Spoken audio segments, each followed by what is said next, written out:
გენერალური აუდიტორის პოსტზე წარდგენილ გიორგი გაბიტაშვილს მოუსმინეს საფინანსო საბიუჯეტო კომიტეტზე. პარლამენტი მას ახალ თანამდებობაზე სავარაუდოდ დღევანდელ პლენარულ სხდომაზე დაამტკიცებს. გაბიტაშვილმა კომიტეტის წევრებს გენერალური აუდიტორის პოსტზე საკუთარი ხედვები, გეგმები და პრიორიტეტები გააცნო.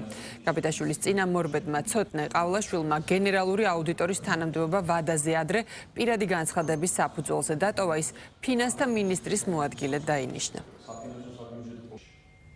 საქართველოს პარლამენტის თავმჯდომარემ საქართველოს კონსტიტუციის 79 მუხლის მეორე პუნქტის სახელმწიფო აუდიტის სამსახურის შესახებ საქართველოს ორგანული კანონის მე-9 მუხლის პირველი პუნქტისა და საქართველოს რეგლამენტის მე-18 მუხლისა და 204 მუხლის შესაბამისად სახელმწიფო აუდიტის სამსახურის გენერალური აუდიტორის თანამდებობაზე ასარჩევად წარმოადგინა ბატონი გიორგი გაბიტაშვილის კანდიდატურა. სულს მადლობა გადავუხადო პარლამენტის თავმჯდომარის ბატონ შალვა პაპუაშვილს ჩემი კანდიდატურის წარმოდგენისთვის. ჩემი კანდიდატურის დამტკიცების შემთხვევაში მე როგორც გენერალური აუდიტორი ვიზრუნებ შემდგომ ინსტიტუციურ განვითარებაზე.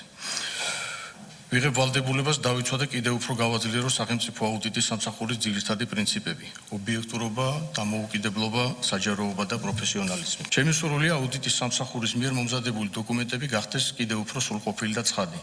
კერძოდ მინდა გავამოხილო განსაკუთრებული ყურადღება სახელმწიფო ბიუჯეტის შესრულებაზე, მუნიციპალურ ფინანსებსა და სახელმწიფოს წილობრივი მონაწილეობით შექმნილ საწარმოებზე.